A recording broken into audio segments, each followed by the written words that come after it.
So I am not sitting in very fancy clothes and I am not in a presentable state right now. I can see that. ठीक है, घर की normal C T shirt पहन के आपके सामने बैठा हूँ and I think I have that kind of freedom because जो मैं कह रहा हूँ, जो मैं बताने जा रहा हूँ, उसका इंपॉर्टेंस है and it is very very material कि मैं कैसा दिखाई दे रहा हूँ आपके सामने और या because I am not here to sell you any course या any product and I have to look very very fancy here for that matter and also this is my channel so I can be the way I want to be and I believe that ये एक mass communication के लिए एक platform है जहाँ पे honesty की वजह से बच्चे जुड़े हुए हैं या ऑनेस्टी की वजह से पीपल कम टू मी। तो प्राइवेट लॉ कॉलेज से अगर जो भी बच्चे they are seeking graduation, they want to do graduation because CLAT नहीं देना है, ड्रॉप नहीं लेना है, तो मैं बार बार ड्रॉप लेने के लिए कहता हूँ तो समटाइम स्टूडेंट्स को ऐसा लगता है कि that I am trying to convince them कि भाई तू कोई कोर्स ज्वाइन कर ले, तू फिर से एक बार क्लैट की तैयारी कर ले, कोचिंग कर ले। लेकिन इसको मैं थोड़ा सा डिफरेंटली पोर्ट्रे करता हूँ। मतलब प्राइवेट लॉ कॉलेज से ग्रेजुएट होने के बाद जब बच्चे लोग इंटर्न विंटर्न करने जाते हैं जिला कोर्ट में, तो सबसे पहला स्टेटस डालते हैं, अरे पहली बार उसने ज़िंदगी में क्रिमिनल मैनुअल नाम की कोई किताब खोली होगी, है ना, साले को कुछ आता नहीं है या साली को कुछ आता नहीं है, और स्टेटस लगाएंगे अपने व्हाट्सएप पे, फाइनली मैं वकील बन गई, फाइनली मैं वकील बन गया। कोई आपसे पूछेगा कुर्ती में कोर्ट में फ़ोटो डालोगी तुम, तो कोई तुमसे पूछेगा क्या तुम वकील हो, तुम बोलोगी yes I am a lawyer, I am an advocate, और फिर स्टेटस डालेगा don't raise your voice, raise your arguments.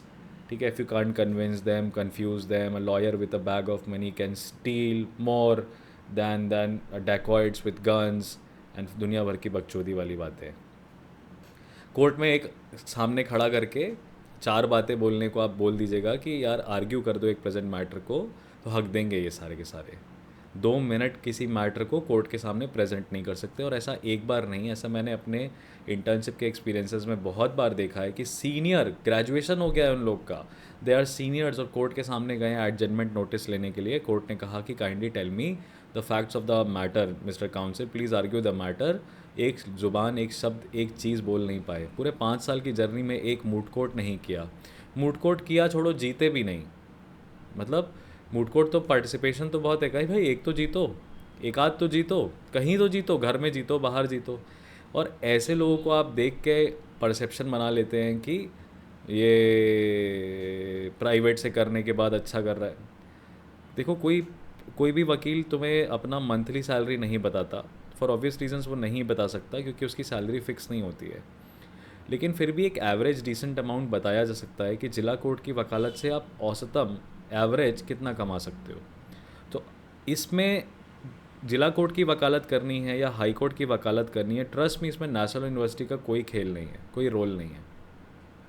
If you want to know कि हाई कोर्ट में काम कैसे होता है या डिस्ट्रिक्ट कोर्ट में काम कैसे होता है, you don't need N L U का tag, right, because that is where exactly the entire judicial system rest. N L U के बच्चे ड्राफ्टिंग वाफ्टिंग वाले मैटर में ज़्यादा होते हैं। They are not, they are working in firms, but are they arguing before the courts? They are not arguing before the courts.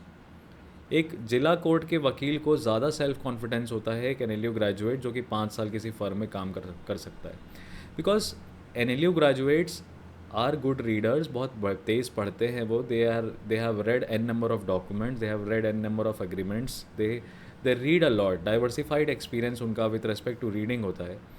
तो कोई contract सही ड्राफ्ट हुआ है कि नहीं ड्राफ्ट हुआ है, कोई टर्म्स एंड कंडीशंस वाले एग्रीमेंट्स हैं, merger acquisition, every condition is proper or not. So it's a pool of people working together, right? Everybody has a different departments and you have to just read those clauses, right?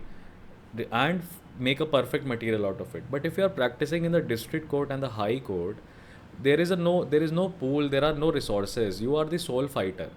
तो अगर आप team work में believe नहीं करते हैं, अगर आप ऐसे इंडिविजुअल हैं जिसको पता है कि जो भी है मेरे जिम्मेदारी पे है और मैं कर लूँगा या मैं कर लूँगी, तो आप लिटिगेशन को परस्यू कर सकते हैं। अदरवाइज़ आप इस प्रोफेशन में अल्टीमेटली फ्लॉप हैं। अगर आप परमानेंट जॉब स्टेबिलिटी और ये सारी चीज़ें देख रहे हैं, तो प्राइवेट लॉ कॉलेज में एंटर लेने के टाइम पे ये मान लीजिएगा कि जॉब आपको as such served on a plate तो नहीं मिलने वाली है, जो कि नेशनल यूनिवर्सिटी स्टूडेंट्स को फिर भी कंपेरेटिवली मिल जाती है।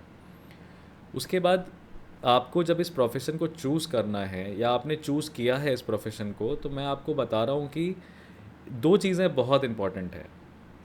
पहला, आपका स्किल सेट। अब आपका स्किल सेट आपके इंटर्नशिप से बढ़ता है, नंबर ऑफ़ कॉम्पिटिशन्स पार्टिसिपेट करते हो उससे बढ़ता है, ठीक है।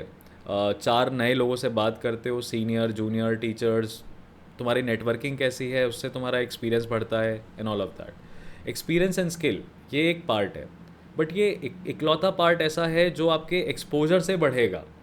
ये घर में बैठे रहने से, कॉलेज में बैठे रहने से, कॉलेज में 80% 70% टॉप मारने से ना एक्सपोजर बढ़ेगा, ना एक्सपीरियंस बढ़ेगा, ना ही स्किल सेट्स बढ़ेंगे। कौन कौन से कैटेगरी के स्किल सेट आपको रिक्वायर्ड होते हैं, that I can tell you about. But before even that there is second thing which is very very tedious in law, and that is the knowledge component. Without knowledge component the experience and skill set is futile, is waste, ठीक है। लड़कियों को बहुत बार इस profession में objectification का, harassment का के साथ गुजरना पड़ सकता है, जहाँ पे आपका सीनियर आपको इसलिए दबा रहा है because he is treating you like a beauty piece, है ना। कि तुम ऑफिस में अगर एक डेस्क में तुम बैठी हुई हो तो 4 क्लाइंट्स आके बैठे हुए हैं और वो 2 घंटा 1 घंटा वेट कर सकते हैं because you are there sitting and you are there to address them, greet them. Most of the times I have seen that young girls who are pretty are doing a hospitality job for the firm. They are greeting clients, receiving clients, they are scheduling their hotel meets, they are scheduling their conference meetings and all of that. तो hotel management कर लेते अगर यही काम करना था तो। और ये काम तुमको क्यों दिया गया है? For a very very simple reason that तुम्हारा नॉलेज कॉम्पोनेंट नहीं है। अब लोगों को बुरी लग जाती है ये बात, but this is where I see कि फ्रंट डेस्क में हमेशा फर्म्स में लड़कियां क्यों बैठाई रहती हैं जो लॉ ग्रेजुएट्स हैं। For a simple reason that knowledge component होता तो तुम केस फाइल बना रहे होते, तुम वहाँ नहीं बैठे होते। और नॉलेज कंपोनेंट वाली लड़कियाँ they are not very very attractive, कभी सुंदर और वो वैसे प्रिटी फेस नहीं दिखेगा आपको, वो बहुत बोरिंग सी नई टाइप की चश्मा लगाए हुए वाली लड़की होगी। I am not, my target is not girls, my target is that कि people think that experience and exposure is important for this. More than that, it is the knowledge component which is important. And knowledge component में भी what are the types of laws that you actually should study and focus, और जिसके बारे में आपको basics पता होना चाहिए। देखिए, सबसे पहला, कोई भी मामला जिला कोर्ट में या किसी भी कोर्ट में एक ड्राफ्ट प्लेंट से स्टार्ट होता है, एक प्लेंट से या पिटीशन से स्टार्ट होता है। क्रिमिनल केस जो स्टार्ट होता है वो आपके हाथ में नहीं होता है, वो एफआईआर से स्टार्ट होता है जो पुलिस करती है, जिसमें पुलिस थाने का जिम्मा है। तो क्रिमिनल मामलों में एक वकील बहुत कुछ नहीं कर सकता है, लेकिन क्रिमिनल मामलों में भी आपको ये पता होना चाहिए कि डिफरेंट डिफरेंट स्टैट्यूट्स के अंदर बेल के क्या प्रावधान हैं, बेल के क्या प्रोविजंस हैं, राइट। अगर किसी व्यक्ति ने कोई जजमेंट को फुलफिल नहीं किया, ज़मीन का विवाद था, a person did not abide by the judgment of the lower court and there is a decree that has been passed for the execution of that order, can the court under that circumstances compel you to go under a prison? आपको उसके बारे में पता होना चाहिए। किसी भी मामले को स्टे लगाना है। फॉर एग्जांपल, मकान मालिक ने मेरे को घर से बाहर निकाल दिया, अब मुझे उस एविक्शन प्रोसेस पे स्टे लगाना है। या कोई व्यक्ति ज़मीन को कब्जा कर रहा है, बाउंड्री खींच रहा है, बाउंड्री बना रहा है, मैं वहाँ मौजूद नहीं हूँ, मैं 1000 किलोमीटर दूर हूँ, तो मुझे उसकी एक्टिविटी को रोकने के लिए इंजंक्शन चाहिए, इंटरिम इंजंक्शन चाहिए। टाइटल का सूट डालूंगा, टाइटल फॉर द प्रॉपर्टी का। किसी ने मेरे से पैसे उधार लिए थे और वो पैसे लेके भाग गया, अब मुझे उससे मनी रिकवर करना है, तो मैं सिविल केस डालूँ या मैं क्रिमिनल केस डालूँ, ठीक है। मुझे ऑफिस में कोई लड़की आके तुमसे कह रही है कि मुझे ऑफिस में प्रमोशन के लिए मतलब कुछ ऐसी डिमांड्स रखी जा रही हैं प्रमोशन के लिए जो मैं फुलफ़िल नहीं कर सकती, तो prevention of sexual harassment at work place के अंदर आपको केस डालना है, ठीक है। कोई पेरेंट आ रहा है, वो ये कह रहा है कि यार हम लोग की शादी सर्वाइव नहीं कर पा रही है, बट वाइफ मेरे को छोड़ने को नहीं रेडी है, बच्चों के बारे में सोच रहे हैं, तो आपको ये मामले पता होने चाहिए। ये मामले नेशनल यूनिवर्सिटीज़ में, फर्म्स में नहीं आते हैं, ये फर्म लेवल के मामले ही नहीं हैं। कोई भी महिला अगर किसी पति को तलाक देना चाह रही है तो वो मोहल्ले के वकील या किसी फर्म के साथ जाके काम नहीं करेगी, वो ऐसा वकील ढूंढेगी जिससे वो अपनी बातें बता सके और समाज में लोगों को पता ना चले, people do not know about कि क्या चला उसकी लाइफ में, बैकग्राउंड में। इंश्योरेंस के मामले हो गए, एक्सीडेंटल क्लेम्स के मामले हो गए, ठीक है। किसी एम्प्लॉई को एम्प्लॉयर ने नोटिस भेजी है कि तुमने अकस्मात रूप से काम छोड़ा है without serving the due notice period, और अब तुम्हें वो करना है, चेक बाउंस हो गया आपका। चेक बाउंस के केसेस इतने कॉमन हैं प्लेथोरा ऑफ टैक्स नहीं टाइम पे किया, आपको इनकम टैक्स का नोटिस आया हुआ है। अब ये सारे जो मामले हैं, इसमें पहली चीज़ तो जो स्टैट्यूट्स आपको पढ़नी रहती हैं वो आपके कॉलेजेस में, चाहे प्राइवेट हो चाहे NLU, they don't teach all of this. पहली चीज़, कॉन्ट्रैक्ट एक्ट 1872 से आप पढ़ते हो बातें, लेकिन आपको पता है कॉन्ट्रैक्ट एक्ट्स का सिग्निफिकेंस बहुत बड़े लेवल पे होता है। छोटे लेवल पे बहुत सारे काम ऐसे होते हैं कि we don't even sign a contract, we do it just because आपने काम किया और आपको पैसा मिल गया। अगर आपसे कोई कंटेंट राइटिंग का काम करवाता है तो क्या आपसे कोई कॉन्ट्रैक्ट साइन करता है? 90% केसेस में they won't sign a contract, which means they are not taking up any accountability. But aren't they accountable? तो उनको किस स्टैट्यूट के अंदर हम पनिश करेंगे? ये सब चीज़ें इंपॉर्टेंट होती हैं। यही स्किल्स के ऊपर इन्हीं की बात कर रहे हैं कि स्किल्स के साथ साथ एक नॉलेज कंपोनेंट भी इसमें चाहिए। अब कोई कोई होटल गए, आप कोई होटल गए, वहाँ पे आपको खाना सर्व किया गया, उस खाने में बाल आ गया या मक्खी आ गई या कुछ भी उसका क्वालिटी ख़राब है, तो आप कंज्यूमर प्रोटेक्शन एक्ट के अंदर केस डालेंगे, आप FSSAI को डाल के इसका लाइसेंस कैंसिल कराएंगे, आप जिलाधिकारी को कंप्लेंट डालेंगे, या आप national consumer dispute redressal commission के सामने कंप्लेंट डालेंगे, या state consumer dispute redressal commission के सामने डालेंगे। ये सारी चीज़ें क्या हैं, कैसे पता चलेगा आपको? If you have read the Bear Act, if you have read the statutes, and if you know the general importance of what are the common laws that come into picture, and how will you know about this? So you will have to read a lot of cases, you will have to read a lot of judgments, you will have to go through the landmark judgments of the Supreme Court, even if they are 200, 300, 400 pages. You start doing that if you are into a private college, or start making up your mind for that if you are thinking NLU nahi hua hai and I'm entering into a private law college. Because I'm telling you this, whenever you apply for internships or apply for jobs in these firms and you are not NLUite, they'll ask you 2 to 3 questions, not more than that. They don't have that time कि वो आधे घंटे बैठ के आपकी personality को evaluate करें. No, they'll call you maybe on phone only. They'll say, okay, tell me about this particular provision. They'll shoot 2 to 3 questions to you. That's it. And in that 2 to 3 questions, they'll decide your entire background of knowledge. Nobody can treat you on that. I'm seeing कि law colleges में अच्छे teachers नहीं हैं, अच्छे teachers पैसा मांगते हैं, और प्राइवेट लॉ कॉलेजेस टीचर्स को लेबर की तरह ट्रीट करते हैं, तो वो उतना पैसा देते नहीं हैं उनको। PhD वाला आदमी, PhD लेवल किया हुआ आदमी जो PhD परस्यू कर रहा है, वो 40,000 की झांट भर की नौकरी क्यों करेगा किसी कॉलेज में जाके? Sorry for my foul language, but you can understand this, ठीक है? तो अच्छा टीचर आपको प्राइवेट कॉलेज में मिलेगा नहीं, क्योंकि ये कॉलेजेस आपसे पैसा ले रहे हैं, but they are not trickling the money down to the faculty. So faculties are only doing their job like a job. आए, सब्जेक्ट पढ़ाया, लिखवाया और चले गए.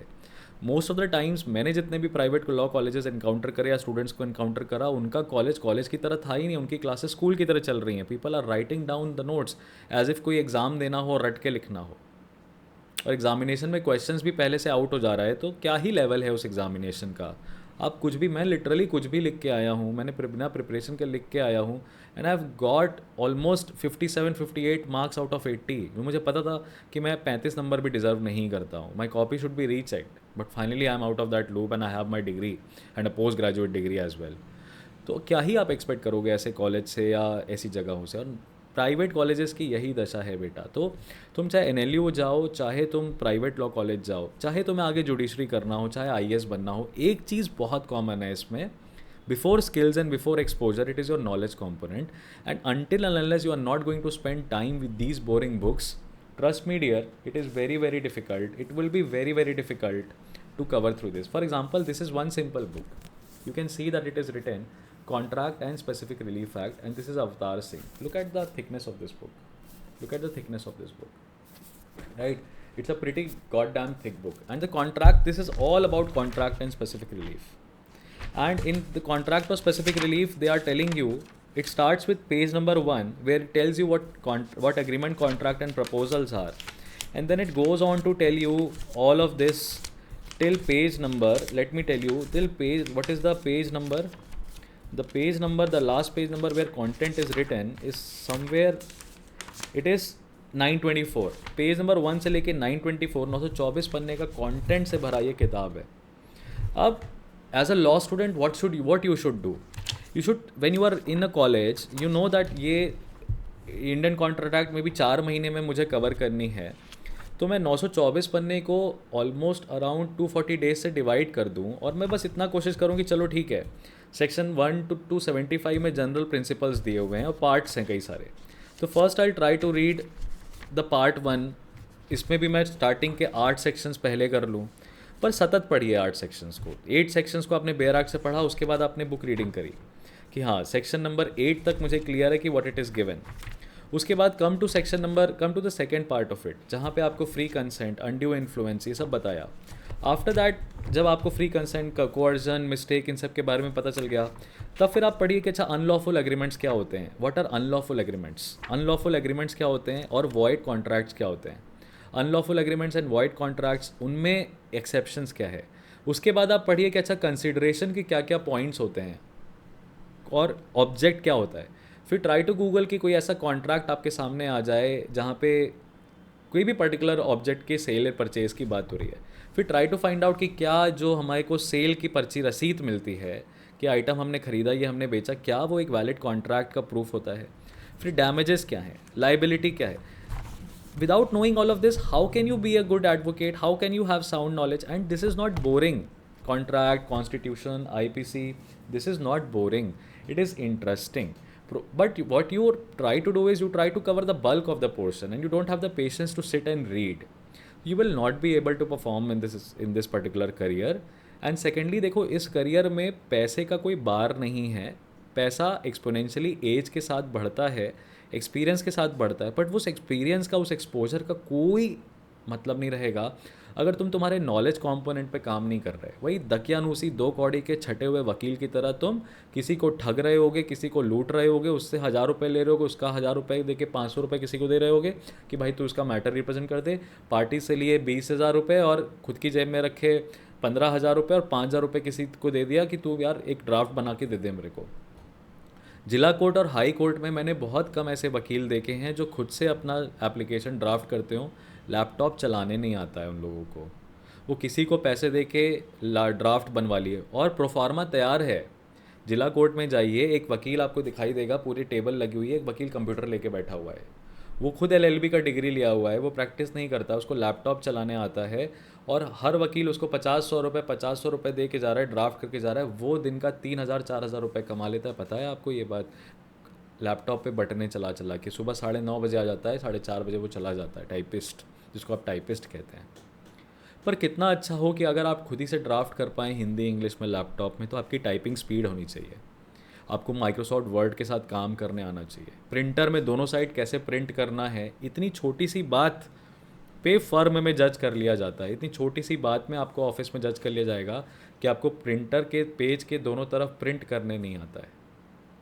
तो मैं आपको क्या बता रहा हूँ कि ये सारी चीज़ें कोई सिखाता नहीं है, किसी का बाप किसी को नहीं सिखा सकता है। ये आपके ओरिएंटेशन पे डिपेंड करता है, आपके ऑब्जर्वेशन एबिलिटी पे डिपेंड करता है कि आप क्या देख रहे हो ये चीज़ें, कि what are the distinguishing factors that actually create a lot of difference in this particular profession.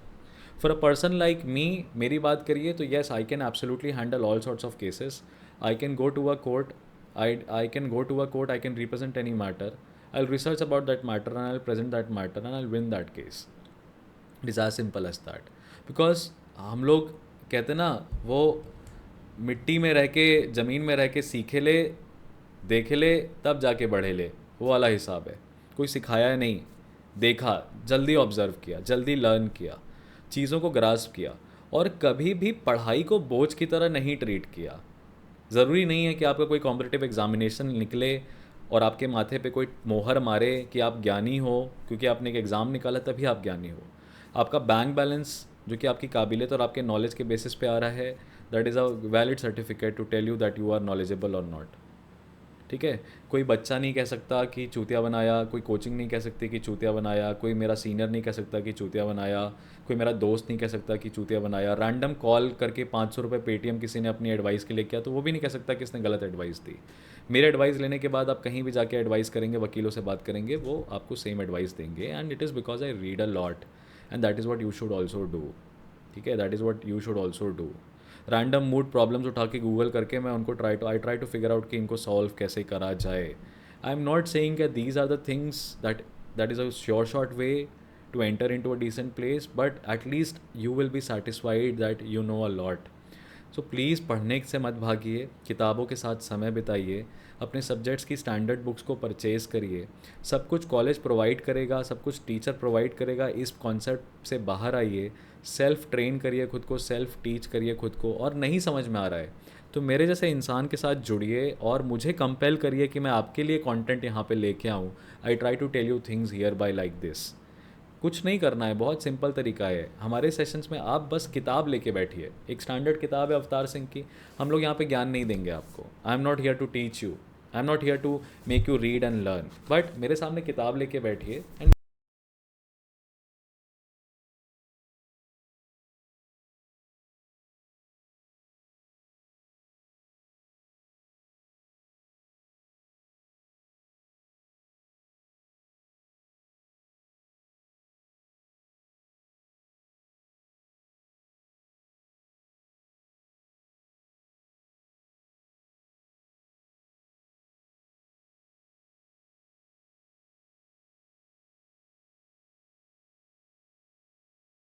और एलएलएम कर लेने से सब कुछ नहीं होता है।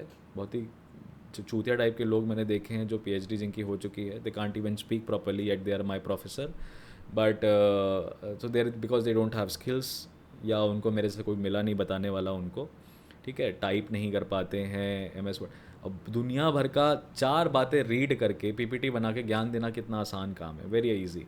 बट रैंडम क्वेश्चंस आपके सामने जब बच्चा थ्रो अप करता है तो आपको उसमें एक्चुअल प्रैक्टिकल इन्फॉर्मेशन देनी है, क्योंकि kids are smart these days. So you please understand this, that there are two things which are going to play the bulk of the role, and if you have these two things ना, ये profession तुमको ऐसा financial freedom देता है कि तुम्हें किसी की जी हुजूरी गुलामी करने का ज़रूरत नहीं पड़ेगा। First is that spend time with your books, increase your knowledge first. It will take 2 to 3 years of your initial time. 2 से 3 साल आपको लगेगा अपने कॉलेज में, और फिर अपने एक्सपोजर्स और अपने स्किल सेट्स को बढ़ाइए। 10-15 इंटर्नशिप कर लेने से सब कुछ नहीं होता है। सिर्फ इंटर्नशिप कर लेने से कुछ नहीं होता है। सीवी में वो पूछेंगे कि आपने इस इंटर्नशिप में क्या किया, तो आपको बताना भी पड़ेगा कि एग्जैक्टली आपने क्या किया। You will tell only the title of the project, कि मैंने ये टाइटल प्रोजेक्ट इस पर रिसर्च किया। अरे क्या रिसर्च किया, what did you find, what was the conclusion, और what was the question that was there, what was the hypothesis. इस तरह के सवाल पूछ के एक इंटेलेक्चुअल आदमी 2-3 सवाल में आपको जज करके आपको दरकिनार कर देगा। So if you want to save yourself from this particular trap of not being employable, please grow your knowledge and your skill sets and do it simultaneously. 5 years of your law school is a big amount of time. दारू मत पीजिए, आवारागी मत करिए, इश्क मोहब्बत में मत पड़िए, अपने करियर को बनाने के लिए सब करिए। Every other thing will follow you down. So this was only message that I had to give to my kids, to the viewers of this particular channel. There are a lot of things that I can tell you about how to be very precise with respect to your approach in law, but I think eventually I'll be taking it up. So I'll see you guys in the next. This was Harshvardhan Tripathi signing off from Lex Prep. All the very best.